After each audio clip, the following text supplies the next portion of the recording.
Hello everyone, welcome. Let's see. Yes, I apologize for the short delay. My streaming software crashed just as I started the stream. So welcome. Thank you all for being here and Merry Christmas to everybody. And so glad to see so many of you here again. Let me just adjust these settings. Right, bring up my software again. And yeah, so today I am going to be talking about Sharia law. I'm going to give you a preview of a presentation that I've been intensely busy with for some time now, which I need to present in January. As I said, it will be for a guy whose first name is Doctor, and whose surname is not Nike. And yeah, so would love to get your guys' feedback as we go through this. I need to demystify and explain what Sharia law is, and explain its importance in Islam. I know it is slowly starting to gain traction. People are starting to investigate, people like Apostate Prophet, and I'm glad to see those efforts occur. Polish greetings from Ireland. Hello, Daro. Dobry wieczór. And Syrian Christian. Does the Sharia discuss predestination that Allah? Okay, so to answer that question before we dive into this discussion, there are two elements within Islam. There's the law, but prior to the law, there are the articles of faith. So the faith is discussed in the Aqidah. So you need to look for those issues, those basic fundamentals of the faith within the Aqidah, and the legal aspects within the Sharia. I'm going to touch on that as we go forward. But those are things that I will touch on in the new year. I will start to go into that. I'm just juggling so many balls right now. Okay, so yeah, everything seems healthy and audio seems good. So guys, let me just go here. This is something that I need to do. Well, this is a topic that I need to discuss in the future as well, the Islamic lobby. Now, I noticed that Dr. J. Smith and Mal have both, with Al-Fadi, it has been discussed with them as to why academics kowtow to Islam, why they seem to shy away from examining, asking the hard questions, or coming to hard conclusions about things in Islam, which would seem obvious to the rest of us. Welcome, Dragana. Good to see you here. Well, understand that American universities and these research organizations take a lot of money from the Islamic lobby. They take literally billions of dollars. And now I know that there's a huge thing within the truther community, which does its best to slam Israel at every opportunity. However, once you start to look at the hard numbers, the hard facts, when you go into the actual numbers and you start to see how much money does the Islamic lobby spend versus how much money does Israel spend on lobbying the American government, for instance, where do they spend the lobbying money on? What projects? What kind of things? Right? How much money does the Islamic lobby have to spend in total versus Israel? You might realize that the Islamic lobby spends roughly 48 times more money than Israel, and they've got far more money to spend. So they spend billions of dollars pursuing their influence operations in American universities, and they're buying minds, right? They're buying minds. They're in the media. They're in the government. The idea of, oh, these are just poor little camel herders in caves, they've got no money. Well, when Muslims own the biggest mega yachts in the world, when they've got the most mega yachts, for instance, when they've got the most billionaires, you understand, when you've got this vast sea of money because of black gold, oil, understand the narrative changes, and this is something I need to tackle. This is an update of a presentation I did some years ago. I need to get back into this, but understand the Islamic lobby is invisible. It is incredibly powerful politically. It is very, very wealthy. And this is a topic that does not get discussed. I need to shed light on that. Okay, now let me cancel this and bring up the subject of today's talk. Okay, so let me just check the comments before I continue. Christian apologetics should start going to the Sharia. This torture is still... Agreed, Syrian Christian. I fully agree with you. Thank you for raising that point, that when you only study the Quran and the Hadith, you do not get the full picture. You get a tiny picture of Islam. It is not a sufficient picture of Islam. Now, I know that maybe I'm not qualified to speak, but, you know, because I'm not an imam, right? I'm not a scholar, as people or Muslims are going to be telling me all the time. However, neither are they. And two, I did live for 11 years in the Middle East. I did work in national security. I know that region. I know the people. I've been there. I didn't just meet a Muslim at a supermarket. I lived and worked amongst those people. I've traveled to a dozen Islamic countries. So, yeah, I know the region very well. I know the people. Moving on. So, why France shut down the Great Mosque? Obviously, they found guns in the basement. I mean, why else would they do that? They spread Wahhabism in my country with their money, and yes, they do. All right, guys, so we're going to be discussing Sharia, right? This is Islam's sacred law, or maybe we should call it Islam's secret law, right? So as I said, this is a run-through of material that I've just been rewriting. I've been hard at work. So your feedback will be valuable, and next year I will do an updated version of this presentation, a completed version of it, over a number of shows, I think, with hopefully with Dr. J. Smith. So touch on wood, because I do not want to jinx it. Sharia, sacred or secret? Now, I did say in the previous slide, it is the Islamic Talmud.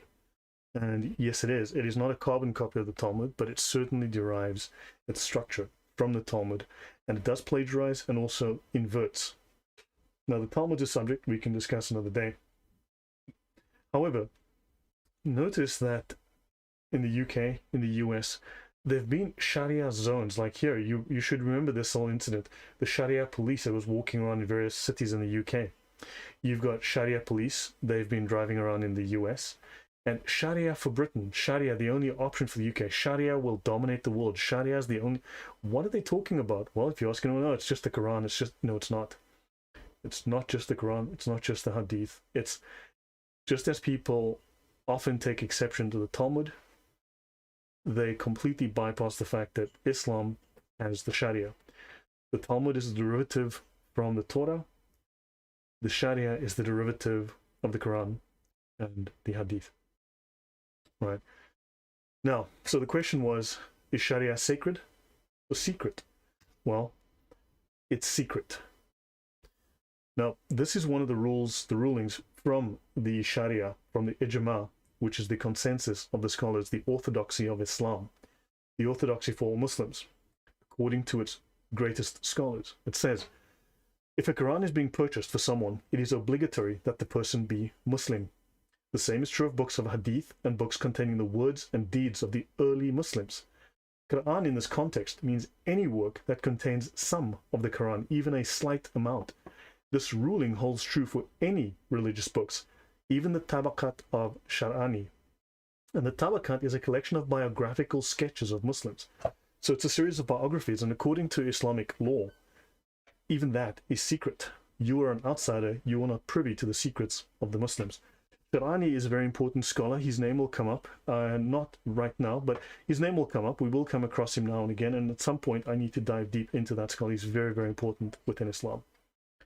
So, Walla Johnson, welcome. Good to see you. Merry Christmas again, everyone. Kogito, Nathaniel. Now, there's a chapter in the Sharia called Holding One's Tongue. It's about keeping secrets. It's about knowing when not to speak. And it says, do not assist one another in sin and aggression. Now, understand, these meanings may be slightly ambiguous, right? But also, do not let your brother do something that would bring shame on Islam, right? That would break the law of Islam. So, for instance, speak of giving directions to wrongdoers, showing the way to policemen and tyrants when they're going to commit injustice and corruption. 2015, Bataclan massacre. Those men that committed that atrocity were in Molenbeek in Belgium for 2 months. No one, for a long time, told the police where they were. Why? Because they're following the Sharia law. Because showing the way to policemen when they're going to commit injustice and corruption. Why? Because those Muslims did not commit an atrocity. They were following the law of Allah. They were doing good. They were commanding the right, and they were forbidding the wrong. Understand? So, therefore, the policemen who would arrest them are the ones who are going to commit injustice. But also notice here, sin and aggression, right? Something that is wrong, where you must hold your tongue, is it is wrong to teach questions of sacred law to those learning it in bad faith. So right now I'm teaching it in bad faith, and you as my audience are learning it in bad faith, because you are not learning it to apply the knowledge in your lives, i.e. to become a Muslim, to become a better Muslim. Understand? You are learning it to undermine Islam. This is an illegal purpose. Let me continue. So for this talk in part 1, we want to start demystifying Sharia. We want to clarify what Sharia is in relationship to the Quran and the Sunnah being the Hadith and the Sirah, right? We want to show where is the Sharia law found, right? We want to detail the terminology and the rulings that make up the Sharia. We want to define its role in Islam. We want to identify Islam's major doctrines. Again, as Syrian Christians said, we should learn the Sharia. Christian apologists need to learn the Sharia and understand what it is, how it actually supersedes Quran and Hadith. However, we also need to get off the idea of this verse says and that verse says. You know how Muslims will say this verse says ad nauseum? They'll pick one verse, 20 words, and they'll claim that this defines Christianity, this defines God, this defines the Bible. And you want to tear your hair out trying to explain to them that no, you cannot just take that verse, stand alone, and say this is the Bible, right? Well, this is Christianity. Because they don't understand the doctrine. They don't understand the church doctrine that is derived from that, the understandings that are derived and the actions that follow from that, in terms of how do you apply that within the life of the Christian? How do you apply that in the life of the church, within the community? We need to understand that Islam has doctrines derived from these verses, from these passages. Okay? Now, we also want to address misconceptions about the Sharia, right? Correct world changer. They mislead people by saying this verse says. Now, we need to stop doing the same. We are doing the very same. We're annoyed when they do it, when they pick a verse and distort it. We need to do we need to stop doing the very same thing that they're doing, because we are guilty of doing the same thing. We need to go into the doctrine, okay, the fundamental structure of Islam. And Kogito says Sharia gives women the right to carry. Yeah, sure. Okay, now we want to address misconceptions about the Sharia. We also want to show Islam's divisions, the levels, and the authority structure. And again, understand this is a fault. This is a blind spot in Protestantism. And I say this as a Protestant. The Catholic Church has an authority structure, right? It has your Pope and has your bishops and so on and so on and so on. You've also got your traditions derived from the early church. You've got the traditions, and these traditions have been derived due to certain thinking processes. And now you've got tradition, and then you've got the Bible. Protestants, basically, because of Martin Luther, tossed the baby out with the bathwater, retained the Bible, right? And they fail because of that blind spot. We follow the Bible only. So many Protestants are Quran-only Christians, just like Quran. All these Muslims become Quran-only Muslims when you show them a hadith that's embarrassing, when you show them the Sharia, they all become Quran-only Muslims, while Protestants become Quran-only Christians exactly the same way, because they often deny and reject the traditions of Christianity, the authority structure, right? And they say, well, I follow the Bible only. Well, okay, so do I. So when you disagree, well, what happens is you get 40,000 Protestant churches, right? Because who's the right one here? Okay?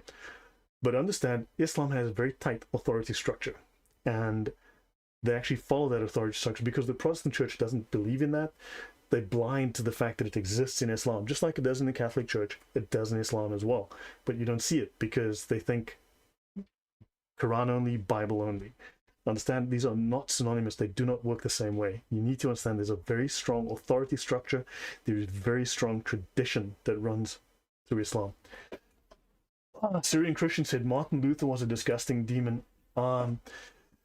Look, at the risk again of upsetting people, when I do my discussion, when I unpack Martin Luther, you're going to see Martin Luther was an evil man. He was a disgusting man. He was a heretic. He was a liar. He was vain, corrupt, arrogant. I cannot tell you, the things I've learned about Martin Luther upset me. It's crazy. So, but that is a story for another day. I have to sit down, do all of that work, and show you. Okay? But understand, I have lost all respect for Martin Luther. Now, examine how, when, where, and why the Sharia was created. Hi, Sergeant Grinch. Welcome, KC. Hello, RJ. Right, we want to trace the historical and political development of the Sharia. We also want to compare, to some degree, the Sharia versus the Talmud Bavli, the Babylonian Talmud, right? Nathaniel, worst of all, he was German. Well, yeah, we need to talk about the historical impact of Martin Luther, which is nothing good, nothing good. And then, of course, we want to discuss the plagiarism from the Talmud, right? How Islam borrowed from the Talmud, but two, how it inverted many of those laws that are in the Talmud and creating the Sharia. And then also we want to discuss its importance, the Sharia's importance as the final product of Islam. It is the will of Allah, and it is to be imposed upon the world by persuasion or by force. Right. So, some major sources, of course, this is one of the major academic sources that I'm using, the Four Roots of Islamic Law and their Talmudic counterparts, right, by Judith R. Wegner, and also Was al-Shafi, the master architect of Islamic jurisprudence, by Wael B. Halak. These are both very respected academics. Wael B. Halak is well known.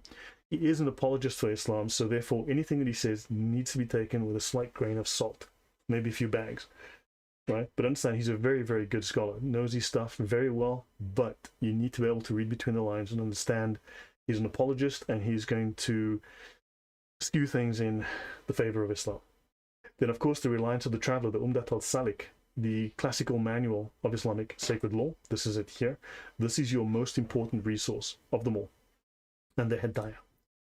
Then, of course, I'm using the Brill Encyclopedia of Islam, the Brill Encyclopedia of the Quran, and the Digest of Muhammadan Law, and, of course, Ghazali's famous Ihya Ulum al-Din. Right. So we'll start with Quran 42:13.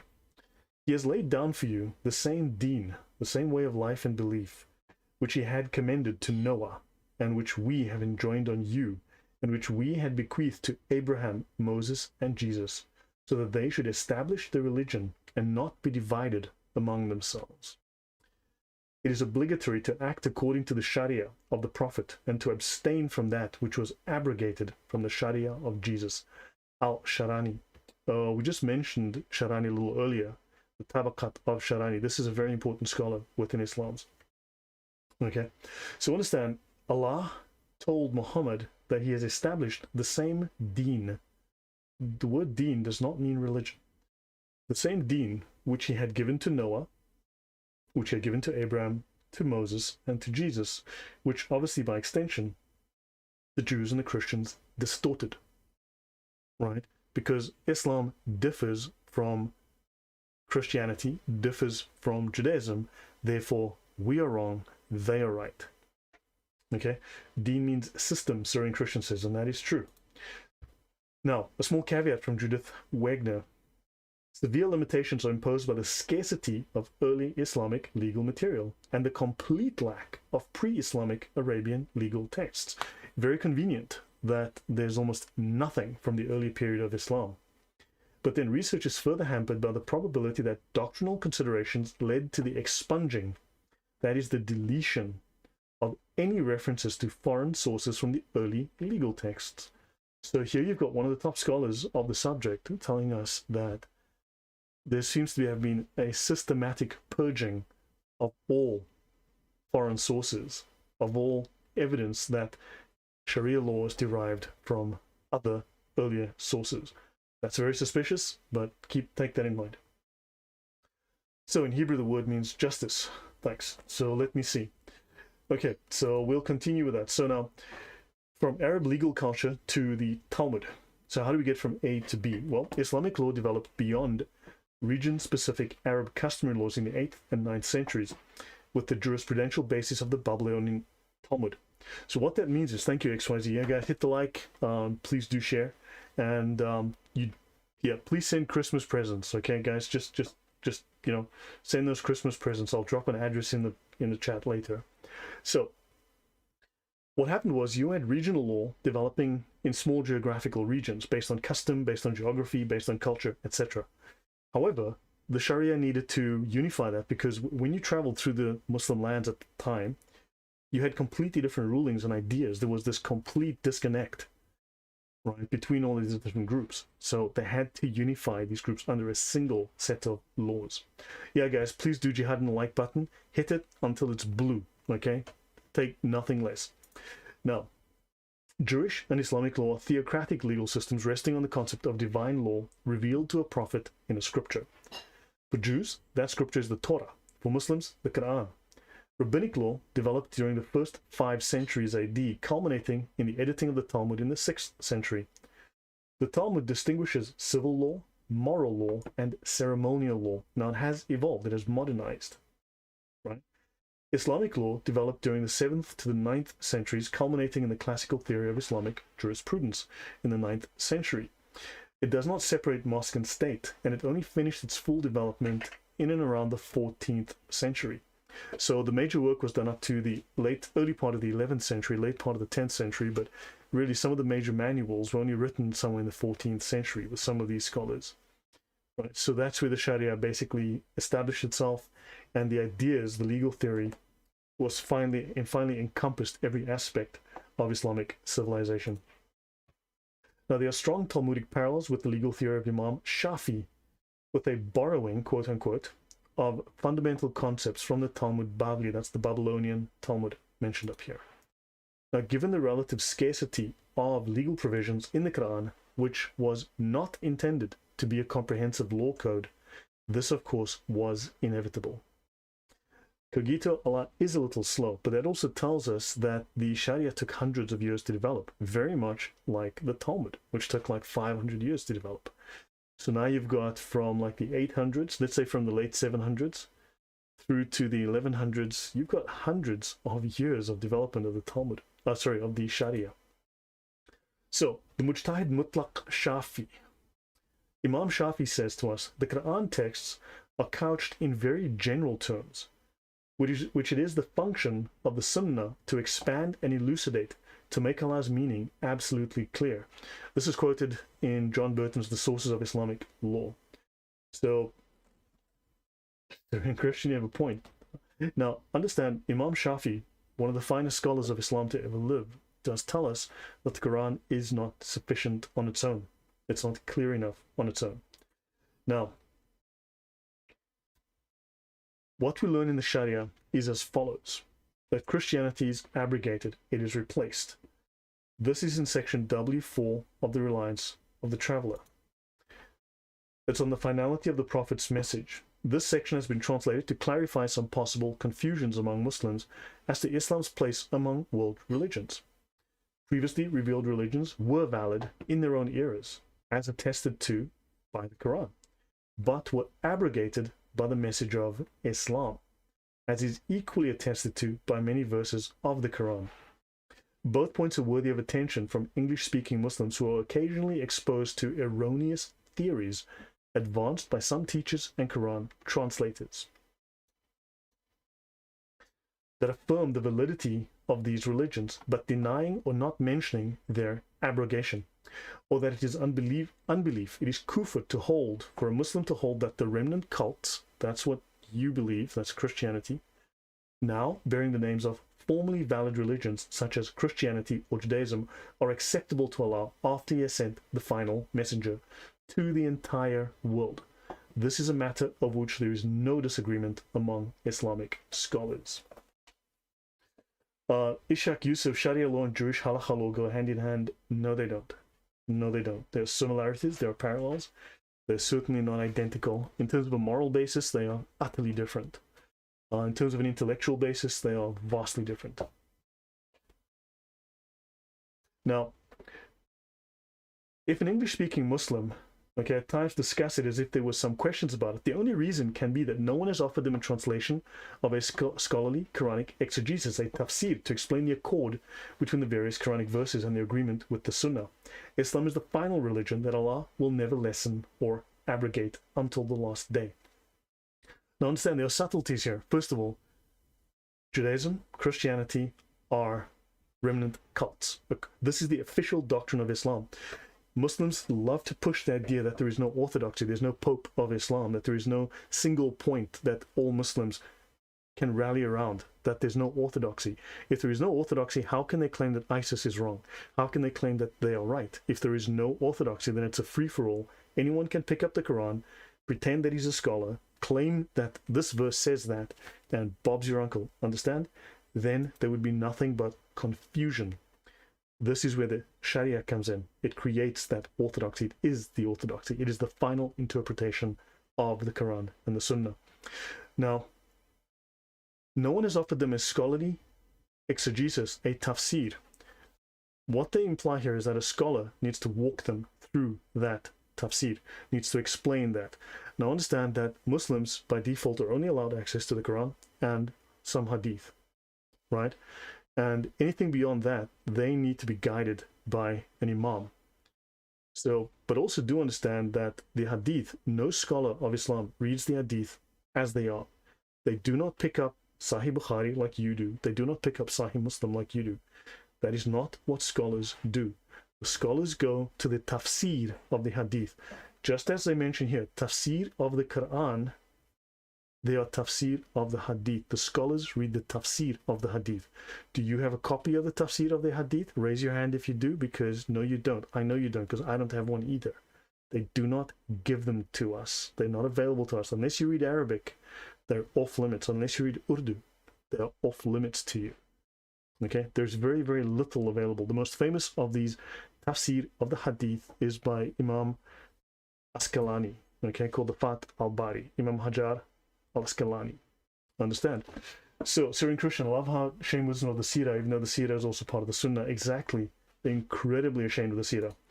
Now you know the status of Christianity within Islam. Now, Islam has two purposes. There are two critical verses we must look at. Quran 4:157 tells us Islam's religious purpose. They said in boast, we killed Christ, Jesus, the son of Mary, the messenger of Allah, but they killed him not, nor crucified him. It was made to appear to them. And those who differ therein are full of doubts and with no certain knowledge, but only conjecture to follow, for of a surety they killed him not. Now understand, this verse has, it's one verse, it's maybe 30, 40 words. This verse has become major doctrine within Islam. There are whole books dedicated to exegeting this verse. Now, what we as Christians do, what we as scholars do, or what we as atheists do, what we as whatever, agnostics, academics, we take a verse and we pretend to do exegesis of a verse. The Muslims completed this exegesis 1,000 years ago. They completed detailed exegesis of the minute meanings of everything 1,000 years ago, and we fail to go to those sources and see what the absolutely the best minds, the Einsteins, the Newtons of Islam, right? These would be the retarded Einsteins and the retarded Newtons, but I digress, have to say about this. Right. Now, Islam rejects, you'll recognize that Islam rejects and it seeks to correct the gospel. It wants to correct the crucifixion, the death and resurrection of Jesus, and replace Jesus with Muhammad. Okay, so Sergeant Grinch says the lack of transparency in Islam causes problems for the Abduls when they want to know about their own cult. Yes, well, that is deliberate. It is not an accident. That is deliberate. Now, we have Islam's political purpose, which is commanding the right and forbidding the wrong. Quran 3:104 is possibly the most important verse in the Quran. Understand? Let there rise out of you a group of people inviting to all that is good, enjoining what is right, and forbidding what is wrong. This is the fundamental basis for a doctrine. Again, you will find lectures that run for hours. You will find books, hundreds of books. You will find discussions, debates, centuries-long debates by Islamic scholars discussing that verse. We look at the verse and go, well, I think this verse means. And meanwhile, the Muslim scholars are laughing at you because they've got literally millions of words written about it already, which we can just go to those references and see what they say. So understand, commanding the right and forbidding the wrong is the fundamental doctrine. It is the bedrock doctrine of Islam. It guides the Ummah's socio-political behavior and their agenda. And remember, Sharia is binding upon non-Muslims. Let me just catch up. Satan tried to deceive people into thinking Jesus wasn't crucified. Exactly. Well, the thing is, so you know that they say Satan's greatest trick was to convince people that he didn't exist. Well, Satan's other great trick was to convince people that the Sharia doesn't exist. Unfortunately, there are many, many Christians, many people that think the Sharia is not real. So let's see the main work. Okay, so the majority of Muslims have no idea about the material presented yet. That would be true to some degree, XYZ. Sinclair's law. So Muslim and scholar, another oxymoron, exactly. Right, so moving on from this now, statistics. Right, so remember, this is new material to me as well. I mean, I know it fairly well, but these slides are new, so this is my test run, right, for next year, so that I know that I've structured this well. So we have roughly 35%. Now look, you go to a different set of data, they'll give you different numbers.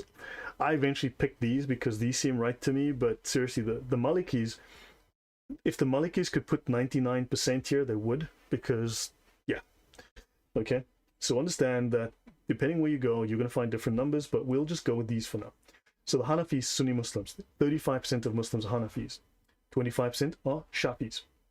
They follow the Shafi school.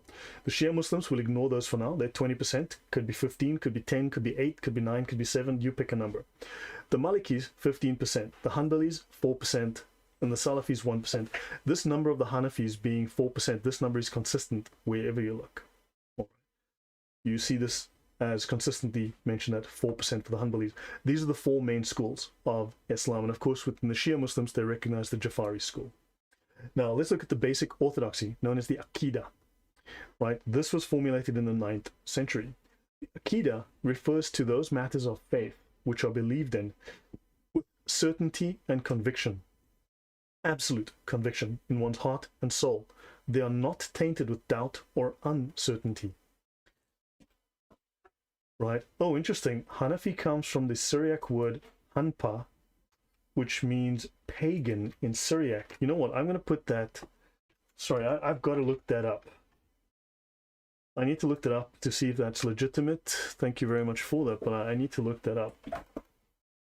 Okay, so the Aqidah, these are the basic fundamental articles of faith which must be believed in with certainty without doubt. They must be accepted.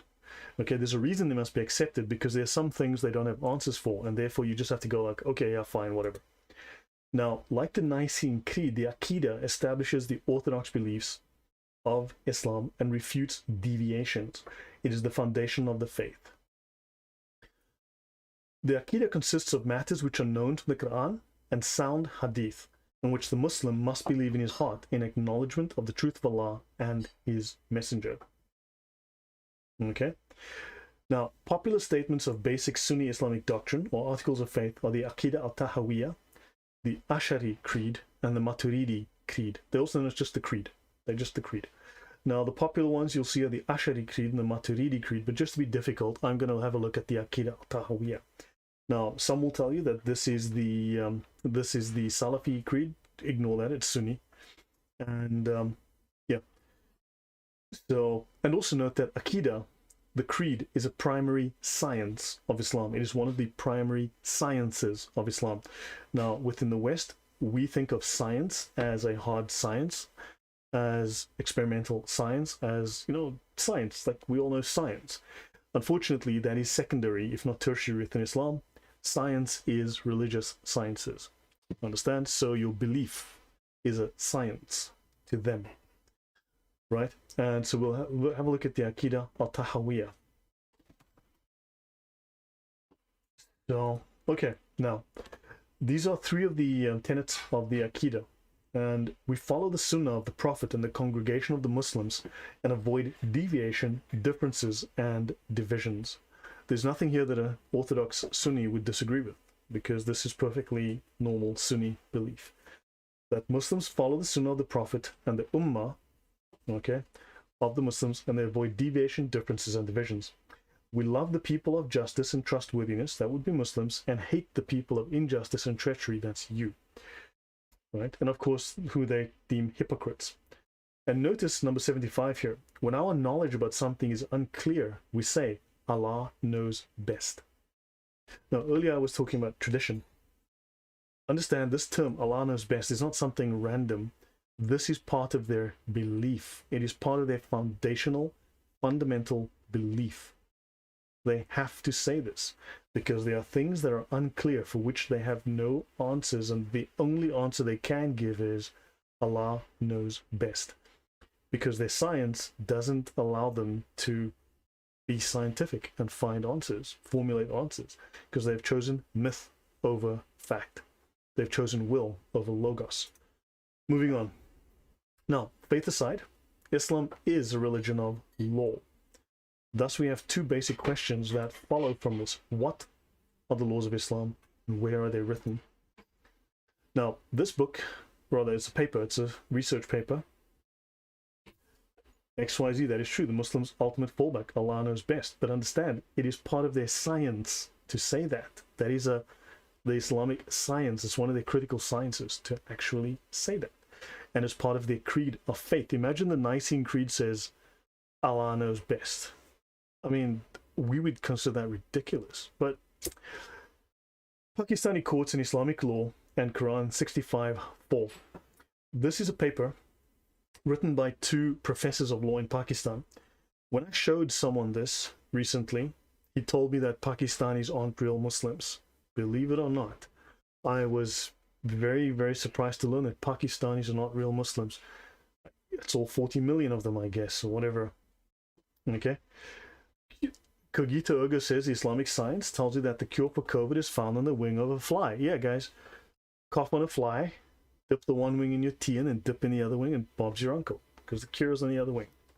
Now, on the basis of exploratory analysis of the reported cases, the following books are found to be relied upon more frequently by the courts to derive what is an authentic point of Islamic law on a particular issue.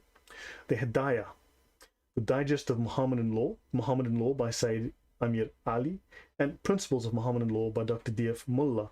Now understand, if Sharia doesn't exist, why are these books being used in the court system in Pakistan, which, as we all know, is an Islamic republic, the Islamic Republic of Pakistan? So, of course, they're not a caliphate yet, so they haven't ditched their secular legal system fully in favor of, right? Fully in favor of the Sharia, right? Hi, Andrew. Welcome. Good to see you. Thank you. Yeah, this, the archive, the Fath al-Bari. So, guys, in the description, you will find, I've got a Dropbox link that says some useful files. Go to the description box, go to the Dropbox link, and you'll find the Fath al-Bari that I'm referring to there. It's very useful. Go to page 12. Very useful. Now, this paper is called The Genealogical Analysis of Islamic Law Books Relied on in the Courts of Pakistan. Okay, so Islamic law does seem to exist, and we've got two. Merry Christmas, Andrew, and yeah, Zakar, welcome. So understand, this is my two law professors. So Shahbaz Ahmad Chima, professor, PhD, ResearchGate profile says he's at the University of the Punjab and at University Law College, and Sameh Ozer Khan, assistant professor at the Law College. So these are legitimate guys. You can look them up. Now, this is the Digest of Muhammadan Law. That is the second reference. I'm going to skip the first one for now. Right, I won't be doing that unless I do a different show directly on that. Happy New Year, guys. You too, Andrew. Thank you. And so this is the Digest of Muhammadan Law. Okay, we'll see the date here is, okay, this thing was stamped out at the library in 1935. So yeah. Now, this is one of the rulings within the Digest. When a man has had sexual intercourse, a man has had sexual intercourse with a girl under the age of 9 years, and he has ruptured the parts, in other words, he has torn open her vajayjay, it is unlawful for him to have further sex with her, but she's not released from her ties if connected with him by marriage or by slavery. If no rupture, if her vajayjay has not been ripped open, the prohibition is not incurred, according to the most valid opinion of the scholars. Right, this is a book that the Pakistani legal system, the court system, relies upon. Let's have a look. This is now confirmed within the reliance. So we go to the reliance of the traveler. We're discussing a woman's postmarital waiting period, the iddah, and it does say in section N 9.1, there is no waiting period for a woman divorced before having had sexual intercourse with her husband. This relates to this verse here. As for your women who have despaired of further menstruating, if you are in doubt, their waiting period shall be 3 months. And those who have not menstruated yet, so 3 months, and for those who have not menstruated yet. So what does it mean, those who have not? Right, ever? Yes, exactly. It is disgusting. Well, let's have a look and see what else we are told here. So in N9.2, we learn a waiting period is obligatory for a woman divorced after intercourse. whether the husband and wife, that's the woman referred to here, are prepubescent, have reached puberty, or one is prepubescent and the other is not. So yeah, no wonder every single time that I ask a Muslim to come on and discuss Sharia with me, they all make excuses, right? Now, Cogito, Islam did pick all the grossest stuff to make it legal. Understand, it is very much an inversion of the Talmud. Now, people can say what they like about the Talmud, and I'm willing to bet I know the Talmud a lot better than they do. Far, far better. Just as I know the Sharia. I know the Sharia much better than I know the Talmud, but I am no slouch at the Talmud. So, and understand, intercourse means copulation, right? This is not further corroboration. This is the exegesis of this. Now, we can obviously make logical deductions, but this whole section, there's like pages of this. Understand, there are pages, there are dozens of rulings on this, where we can go into detail, applying it to every possible permutation and situation that they face. Let's have a look at this, the Heavenly Ornaments, the Bahishti Zever, volumes 1, 2, and 3. Again, go to my description box, go to the Dropbox link, find it there. This is Fiqh to educate women, according to Wikipedia. It's called the Jewels of Paradise, or the Heavenly Ornaments. For years, it has remained a favorite with the people of the Indian subcontinent, as well as the Indian Muslim diaspora all over the world. So this is very popular in India. It's very popular with Muslim Indians. If a person has sexual intercourse with a minor girl, ghusl will not be obligatory. That's obviously ritual ablution. Will not be obligatory on her. But in order to get her into the habit, she should be made to bath. Zahar, wow. Oh my gosh, thank you very much. I'm very grateful. Thank you. Yeah. Wow. Thank you. So, if a person has sexual intercourse with a minor girl, minor, understand, they don't mean under 18 here, okay? So, woman includes child because the child is married. Exactly. Exactly. Wow. Thank you. Wow, I'm just stunned. Thank you very much, Zahar. So, now, if a woman is underage, but not so small that if one has intercourse with her, there is a fear of the vaginal tissues tearing to such an extent that the vagina and anus will virtually come together. Then by the insertion of the glands of the penis into her vagina, ghusl will become obligatory, fard is obligatory, on the man if he has reached the age of puberty, if. However, if there is the aforementioned fear in a very minor girl, then the mere insertion of the penis does not render... Yeah, you guys figure that out. And finally, if a person whose testicles have been cut off inserts his penis into the back part of anyone, or the vagina of a woman, ghusl will be fard on both of them if both are mature. Alternatively, it will be obligatory on the one who is mature. So yeah, when you extrapolate that, you obviously learn that, well, they are talking here about girls who are minor, or underage. There's more that can be said. I can go into other books, but this is quite sufficient, right? These are from 3 books of Islamic law. So understand, this is what the Islamic law teaches, and what has been established in the book that is valid in Pakistan is now established in other books. Understand? So yeah. Now, Islam is a deen. It's a socio-political system, not a religion. Nathaniel says, Whiskey Tango Foxtrot. Why talk about ritual cleansing after obliterating the genitalia of a young girl? Nathaniel, one would be led to think that their priorities are a little off, wouldn't you? You'd think that they'd have other things to think about at that point, but like calling 911, I don't know, but it seems like it's not a problem. So the one that is immature, that doesn't know how to bathe, yeah, she's too young to know how to use soap and a sponge. Maybe she's a little young at that point in her life. So yeah, that is just disgusting. Now, understand, a deen is a socio-political system. It is a totalitarian socio-political system. It is not a religion. So deen embodies perspectives on existence, that's your akida, your life, society, and socio-political system, governance.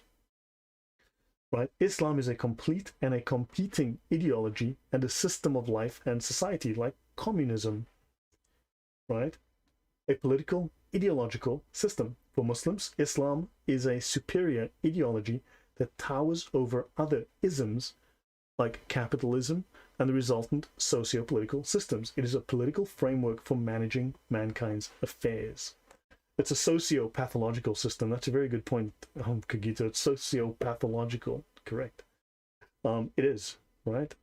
And this is governance. It is human governance. Now, the linguistic meaning. The famous classical Arab dictionaries, Al-Qamus al-Muhit and Lisan al-Arab, the tongue of the Arabs. This one is 20 volumes. It's highly respected. It's the oldest and the most respected of the Arabic dictionaries. States that there are 4 meanings of deen. 1. The first meaning, the first level of meaning, the primary meaning is subjugation and dominance, right? It discusses ownership, government, so you are owned, government, administrative or legislative authority. This is civil law. It is not ritual law. It is not moral law. It is, well, Islam combines civil, moral, and ritual law, right? There's very little distinction between them, whereas, of course, we make these differences. Within Judaism, they make the differences between the ritual, the moral, and the civil law. And, of course, in Christianity, we only have the moral law. Jesus did not legislate parking tickets and how to, give fines to people. So, ownership, government, administrative or legislative authority. 2, obedience and bondage. This is the second level of meaning of a deen. Subordination and dominance under the power of others, being dominated under the power of others. Now, rules and regulations. Doctrine, ideology, tradition, or religion. Now, depending how you count this religion is 10th or 11th on the list. You could make it 14th, depending how you count this. Now, understand, first you have subjugation and dominance with these layers of meaning here, and the necessary rulings under each. Obedience and bondage, subordination and dominance under the power of others. So that would be warfare. And then rules and regulations. Doctrine, ideology, then tradition, then comes religion. Or, it doesn't say and religion, it says or religion. It can mean religion, it also cannot mean religion. It's optional. Do you understand that? I mean, this is optional. Yeah, Sergeant Grinch. Yeah, I'm sorry, did 77 grain freedom pills solve these issues? Dude, sometimes it's like, yeah, it just makes you want to make someone 2 grams heavier, doesn't it? But what can I say? Okay. Reward and repayment. So notice, so just before this, reward and repayment was justice and accountability, right? So justice and accountability come just before religion. So the first meaning is subjugation or dominance, administrative or legislative authority to put pressure to be obedient, using power to enslave or to make one obedient. In Arabic, Tentuhum fadana means I subjugated them so they obeyed me. It means I ruled or governed upon him. The word dayan is used to indicate a person who dominates and rules over a state. So Islam is first a method of ruling a state. It is a political system, a totalitarian, pathological political system, ruling over a state, a nation, or a tribe. That is the very first level of meaning. It's a method of government. It's like communism. Then the second meaning is obedience and bondage, subordination and domination. This is from the Lisan al-Arab, okay, the top dictionary. By someone and bearing humiliation under subjugation and power of others. The obedient tribe is called Qawmun Dainun. Here, al-Din does not mean religion, it means obedience. The first 2 layers of meaning here have nothing to do with religion, nothing. Then, within the third layer, religion is, if it does come up, the last of 4 additional tenets. Understand? So, Islam is a deen. It is all of these. You are here. You are stuck here. You are led here by the dawah and you've gotten stuck here. Understand, it is this, it is this, it is this, it is this, it is this, it is this, it is this, it is this, it is this. Then, in 10th place, it is this. You are stuck here. Imagine this was your ankle. You are focused on the ankle. You are missing the rest of the body. Okay, Dragon, thank you very much. So understand, the whole point of their dawah is to get you to miss everything above this level. It is not just a religion. If it was just a religion, we could compare it to the Bible, but you know and I know that Islam is about law. law is how you run a country. Okay, so Veronica says brainwash is missing in the list. For sure, brainwashing and yeah, this Clark says, I feel the censorship going on today, especially this Islamophobia nonsense. The entire world needs to learn the truth about Islam, which Muslims will never tell you. Exactly. I went through many, man, I've read through so many papers, academic ones, Islamic ones.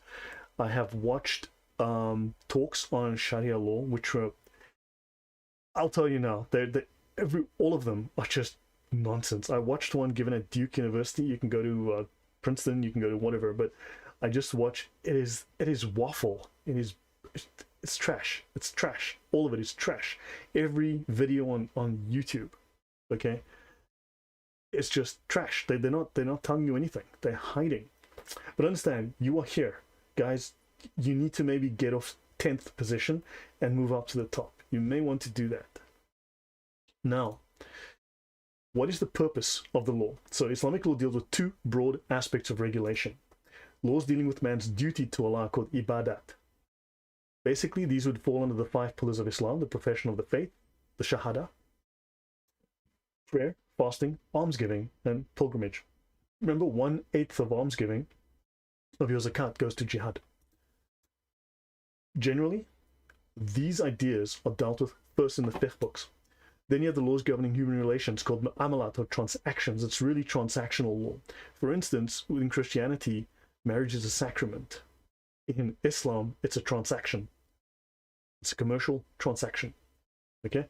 Marriage, divorce, commerce. See, marriage and divorce fall under the same rubric as commerce, of all things. It's just a transaction. Ibadat. Now, going to the Encyclopedia of Islam. Islam is like hide and seek. It's all hide. It's all hide. Yep. So, ibadah. Okay? Submissive obedience to a master. So understand, ibadat is translated as submissive obedience to a master, and therefore religious practice. So your religious practice is to be submissively obedient to a master. Okay? And the religious acts which bring the creature into contact with his creator. But understand, you need to be submissive to Allah, but you do that via a scholar. Okay? Now, notice they say mu'amalat signifies relations between individuals. They're kind of polite about it. That's euphemistic. They don't tell you it's actually transactional behavior. Now, submissive, if we look at the meanings of submissive, we go to a dictionary. It says allowing yourself or willing to be controlled, inclined or ready to submit, or to yield to the authority of another, unresistingly obedient. That is what submissive means. Now, understand, you will listen to, I hear atheists constantly, you see them in the comment section. Religions are just designed to control people. Yeah, well, Islam most certainly is. It meets that criteria 198%. It does. Understand, submissive means allowing yourself to be controlled. Right? Now,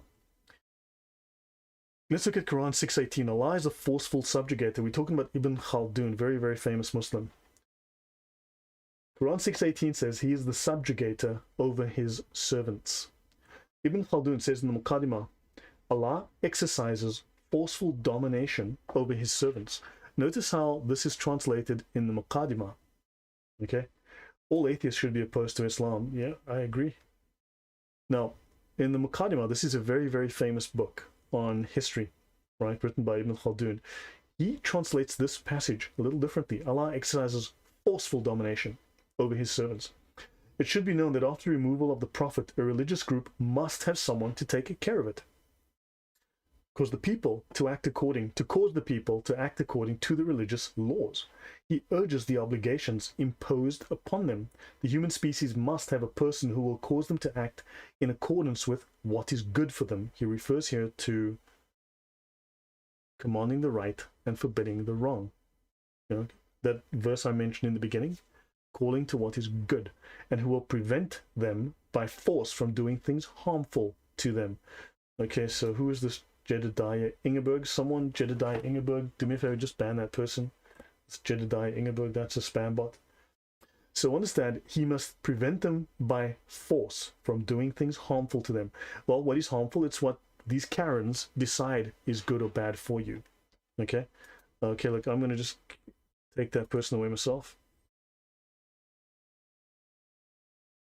Oh, they've just been put in hiding. Thank you. Okay, now, such a person is the one who is called ruler. In the Muslim community, holy war is a religious duty because of the universalism of the Muslim mission and the obligation to convert everybody to Islam by persuasion or by force. Make a note of this word persuasion here. Okay? Therefore, caliphate and royal authority are united in Islam, so the person in charge can devote available strength to both of them. So there's no separation between religion and warfare, religion and state, religion and law. Other religious groups did not have a universal mission. Holy war was not a religious duty to them, save for the purposes of defense. The person in charge of religious affairs in other religious groups is not concerned with power politics. Among them, royal authority comes to those who have it by accident, and in some way that has nothing to do with religion. Not because they are under obligation to gain power over other nations, as is the case with Islam. Islam is under obligation to gain power over other nations. They're merely required to establish their religion among their own people. So understand, Islam is a deen. It is required to establish the religion by persuasion or by force. This is not what we would define as religion. And of course, I'll go back here for a second. Let me do this again. Islam is a lot of things, okay? And everyone is concentrating right here and thinking, I'm sorry, but you think you're geniuses because you're looking at, I've read a Quran verse. I'm sorry, but no. Okay, moving on. Now, the sources of the law. So we've got the purpose of the law, right? Muslims avoid law just like they avoid bacon. But Stephen, that's the truth. I have invited dozens of people to come and talk to me on channels on. They will always have an excuse. They'll start saying, "Well, I don't trust you because you're gonna ban me. You're gonna shut me up. You're gonna talk over me." I'm like, "Look, buddy, just come on. We'll have rules. We'll let you speak. I'll have someone else moderate. We'll have whatever," and they'll have nothing but excuses. And they'll start blaming me and accusing me of doing things that in the future that could never have happened because it's in the future. But they'll find a reason, they'll weasel out, okay? And they won't. But anyway, so Islam seems awfully focused on the worldly power for religion of people striving for Jannah. Exactly, but that's how they achieve their Jannah.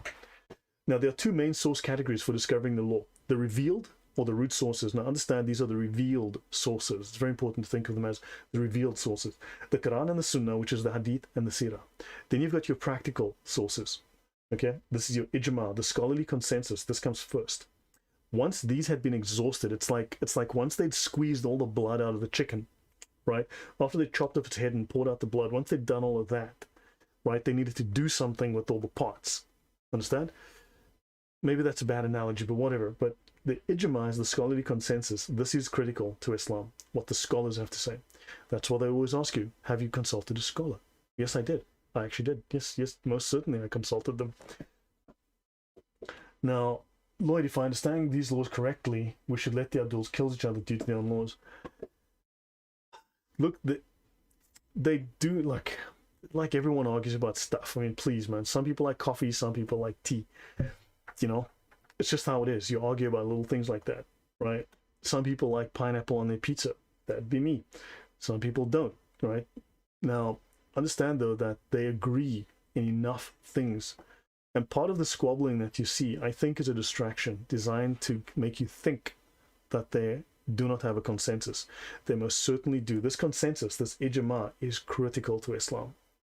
Now, and it is enforced. They enforce this. Now, so after the ijma, right, the scholarly consensus on what these two things mean, okay? This is the scholarly consensus. This is the final interpretation. You have ijtihad, independent reasoning, and qiyas, which is comparison or analogy. So there's several comments that have just come in, so let me see what these are. Give me 1 second. You should get Al-Qawanin al-Fiqhiyya. It's Maliki standard as a diet to Hanafi fiqh, which has the juicy stuff and is only available in physical, volume 1 as PDF. Thanks for that. Yeah, look, understand that many of these books are behind paywalls. They're very hard to get. It's, what is Sira, Vagabond? Sira is, think of it as the Gospels of Muhammad. They call them the biographies of Muhammad. They contain his political and military activities. But think of these as the Gospels of Muhammad. Just like Jesus has Gospels, these are the Gospels of Muhammad, his warfare, his daily interactions, his political activities that he conducted, the way he dealt with people. So, and these are the stories of also, they capture the miracles of Muhammad, the miracles that Allah forgot to put in the Quran, that these guys then wrote 250 years later. They wrote a bunch of stories about the hundreds of miracles that Muhammad did that failed to make it into the Quran. So the followers cannot debate because they cannot tell the truth, they have to deceive and lie. So, yeah. Okay, so now moving on from this. Now, ijma, according to the Encyclopedia of Islam, in law, it is the third, but in practice, the most important of the sources of legal knowledge. It is the unanimous agreement of the community, they mean the scholarly community. It is the unanimous doctrine and opinion of the recognized religious authorities. Okay? Now, there's a thing called ijtihad mutlaq, right? Talking about independent reasoning here. In law, it is the creative act of ijtihad, or reasoning, through which the founding imams derived the revealed sources, a systematic structure of law.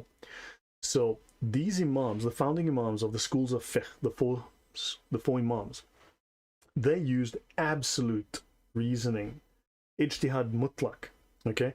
They used absolute perfect reasoning to derive the structure of law from the revealed sources of the Quran and the Sunnah, right? What you would typically call the Hadith. However, mutlaq, let's look at what does the word mutlaq means. It means absolute. So these four scholars did absolute reasoning. They did perfect reasoning, unquestionable reasoning. Understand? This is what they did. Now, the four roots. These are the proofs of Islam. Now, these things that I've just mentioned, the Quran, the Sunnah, the Ijma, right? The Quran, the Sunnah, the Ijma, the Ijtihad, and this analogy, these things are the four roots, what they call the proofs of Islam. And the proofs of Islam refer to the proofs that the mujtahids, right? These are the top scholars, rely on when they deduce and describe the rules of Islam. And these proofs are the Quran, which is divine scriptural revelation. The scholars became Allah, Cogito says. And Andrew Martin says, see shirk, yep. Now, then 2, Sunnah, oral tradition of Muhammad, Hadith plus Sirah. We'll see that shirk is part and parcel of Islam. 3, you have the Ijma, the consensus of the jurists. Then 4, the Qiyas, juristic, logical argument or comparative analogy. Think of it this way, it is deducing a judgment for a case based on similarities to a case found explicitly in the religious texts. Is there an example that we can compare to, and then from there deduce how to act in this current situation? How do we apply this idea in this example? It's not explicit somewhere, but is there a case similar that we can utilize as an example? Right, I need to open a window. It's getting really hot in here because it's like -7 outside. That's -7 in human, not in Fahrenheit. Okay, in Fahrenheit it's probably 6 feet 3 inches cold. Right, so now differences, Sharia versus fiqh. So guys, am I making sense so far? Is this all making sense? Are these transitions logical? Because I need to refine this for my talk next month, so I need to be sure that I've got this right. So now, what are the differences between these words, Sharia and fiqh, which we hear sometimes, right? The Sharia is very broad and very general. This word broad is actually a legal term. It's very important to them. What is broad? Okay, this is actually very important for the scholars. Whereas fiqh is very narrow, it focuses on specific issues. So the broad, the general, the absolute understanding, the understanding of everything versus minute details. Fiqh focuses on narrow, minute issues, specific rulings. And then, is anything in Islam a sin apart from shirk? Sunny sleep asks. Technically, there is nothing that is sacrosanct in Islam. Every rule can be broken. Everything. Everything, literally everything. Now, Sharia cannot be abrogated, cannot be changed, cannot be annulled. This is very important for apologists to understand. The Quran has been abrogated. The Hadith have been abrogated. And I need to clarify here. Newer Quran verses abrogate older Quran verses. You should be familiar with that. New Hadith abrogate older Hadith. However, do understand that new hadith also abrogate older Quran verses. So we have a Quran verse that is not abrogated by a newer Quran verse, it is abrogated by a newer hadith. New verses can also abrogate an older hadith. Okay? Hadith can abrogate the Quran. For instance, how many prayers are named in the Quran? 3. There's a 4th that is mentioned in the Quran. However, I see that, okay, however, there are no 5 prayers in the Quran. I've asked many Muslims over the last few years to please show me where in the Quran the 5 prayers are listed. They cannot. They will waffle, they will dodge, they will lie. The 5 daily prayers come from the Sunnah. They come from the Sharia. Understand? This is the Sharia. Sorry. This is the Sunnah. This is the Hadith abrogating the Quran. There are numerous examples. You can go check with the scholars. They'll tell you. Numerous examples of Hadith abrogating the Quran. The prayers, the 5 daily prayers, the fundamental pillar of faith in Islam, doing your prayers. Okay, the Shahada and the 5 daily prayers. This shows that the Hadith can abrogate the Quran. Now, the fiqh has limited adaptability based on new information or perceived need. That's something. So Sharia's law, fiqh equals proper implementation. It takes a detailed look at things like loopholes, relevant laws that affect the fiqh of said law. Exactly. Okay? Right, Andrew Martin says, I came across one Muslim apologist aligning claim 2 prayer plus 3 prayer in Quran made 5 prayer. Yeah, they'll come up with anything, I know. It's amazing. Now, the Sharia is derived from the Quran and the Sunnah, but the fiqh is derived from the Sharia. The Sharia is derived. Now, think of this. Think of the Quran and think of the Hadith, for argument's sake, and think of the Sirah as flour. Maybe this is not the best analogy, but let me try. The Quran is flour, just flour that you're going to bake bread with or whatever. Then you've got butter and you've got milk, okay? And you dump them in a bowl.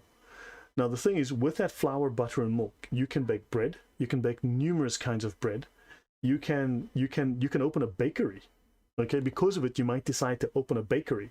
Now, the bakery is what they had to make many kinds of bread. And then, of course, they made cakes, they made savories, they made biscuits, they made...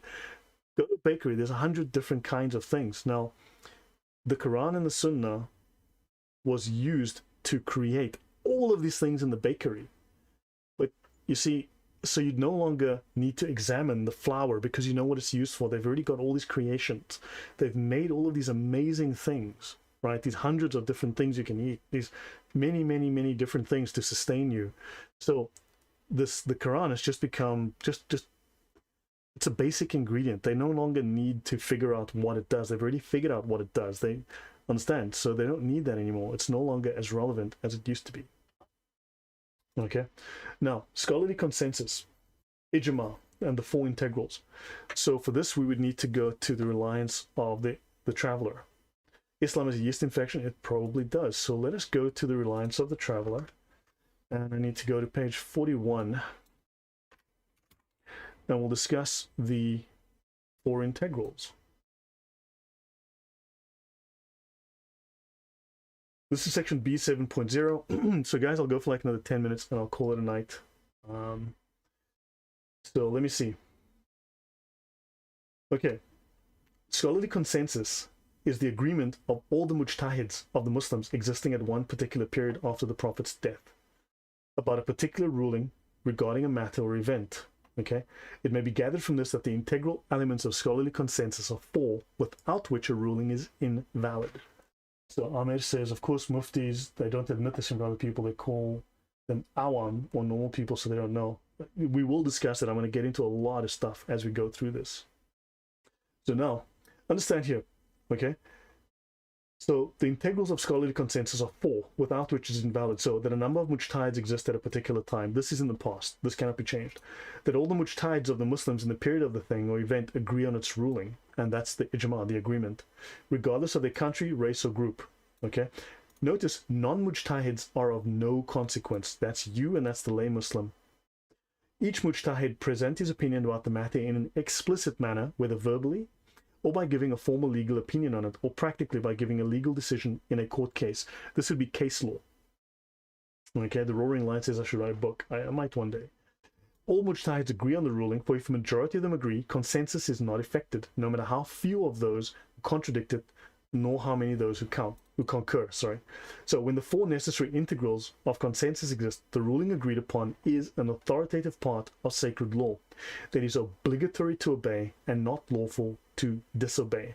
Nor can mujtahids of a succeeding era make the thing an object of a new ijtihad, because the ruling on it, verified by the scholarly consensus, is an absolute ruling which does not admit of being contradicted, or annulled.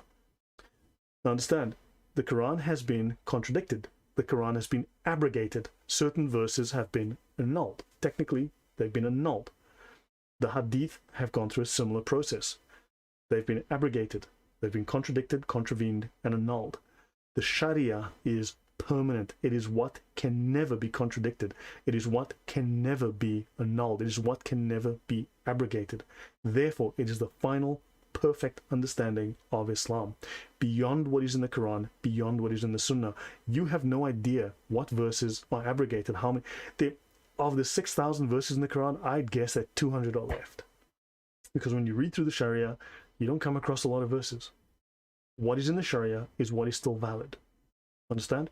And when they want to make a caliphate, Sharia is how they're going to run the caliphate. ISIS ran its caliphate strictly according to Sunni fiqh, Sunni Sharia.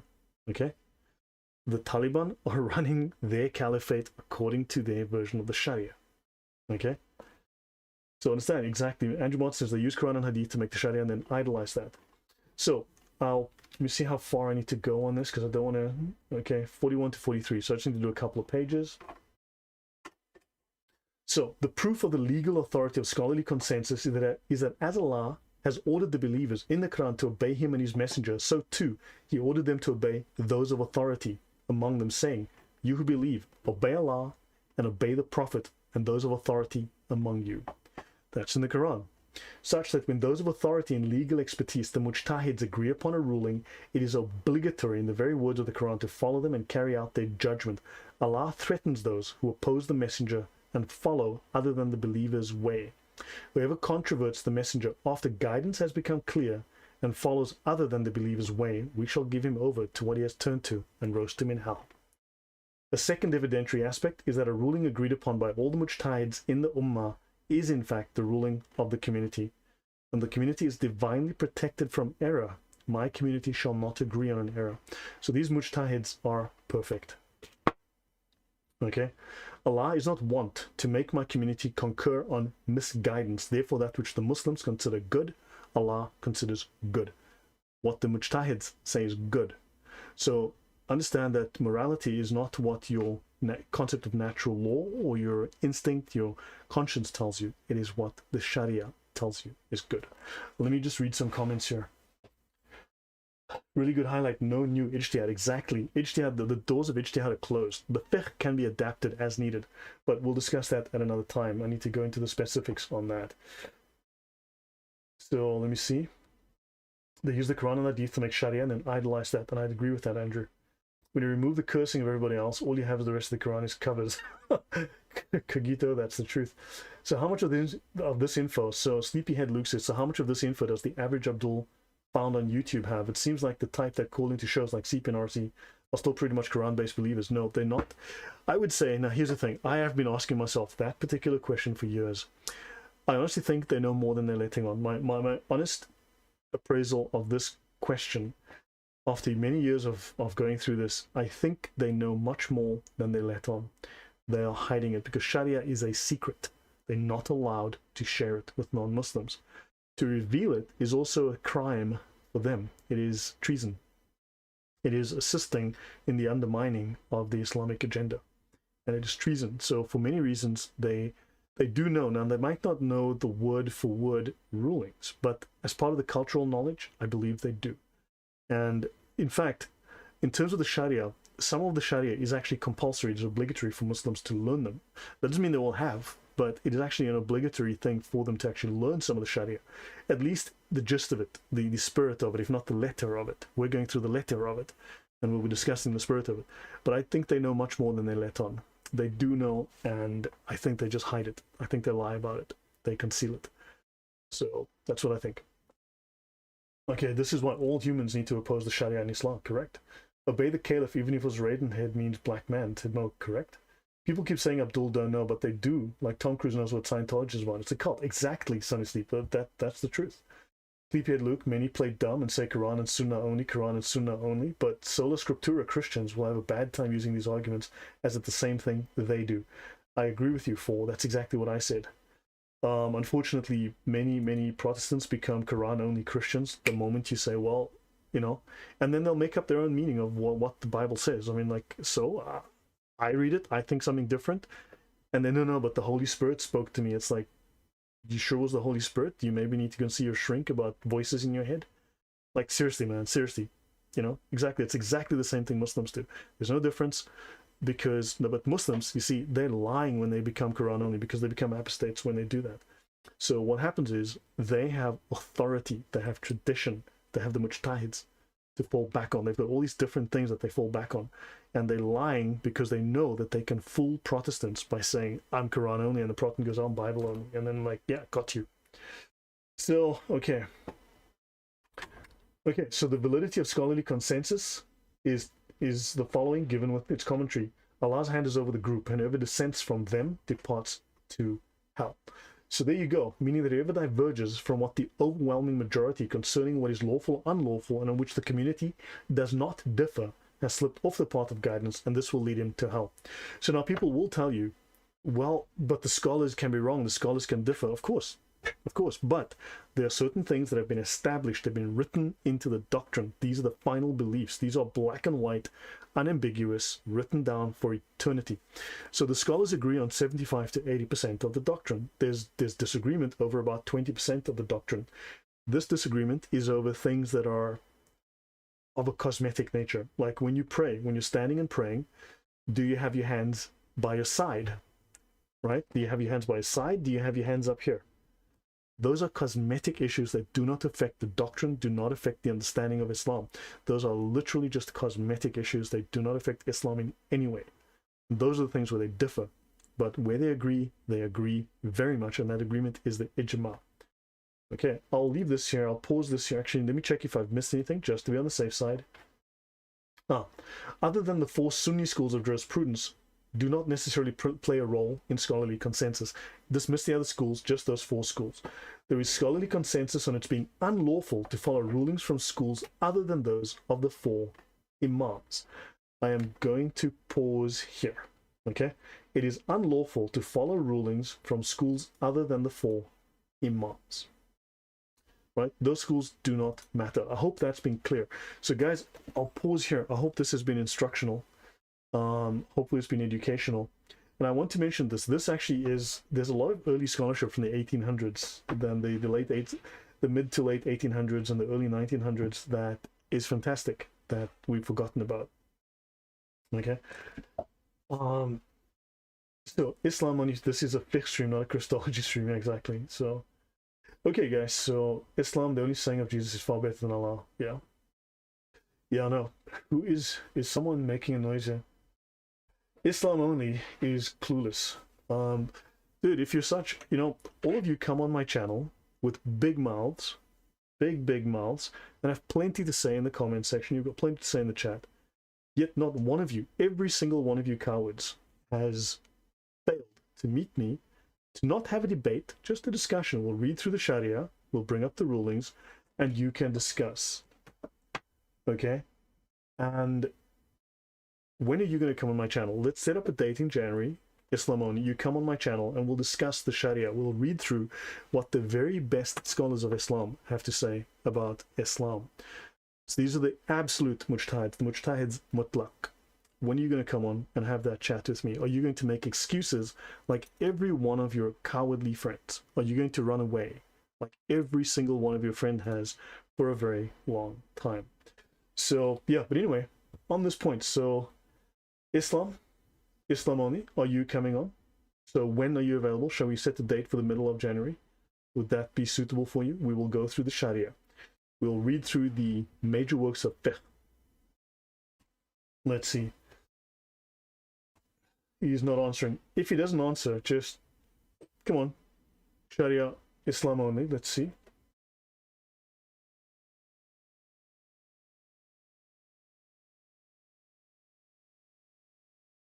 Yeah, so TM Crossbell says, yeah.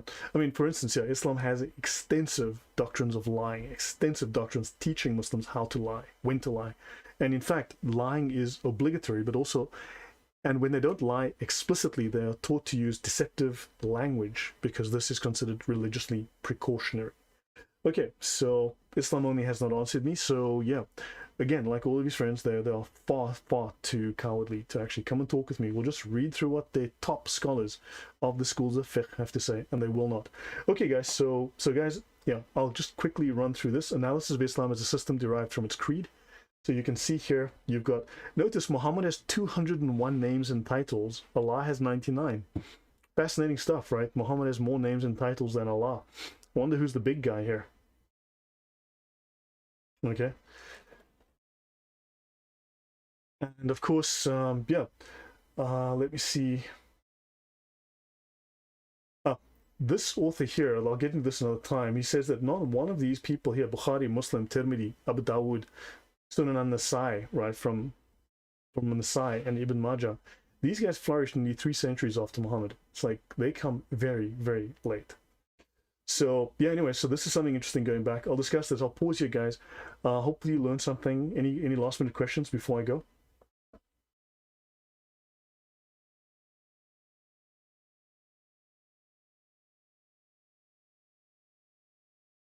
Okay, anything last minute before I call it a night? Because thank you very much. What I'll do is I'll do this probably maybe tomorrow night. I will do the rest of it. I'll discuss the slides that I've done so far.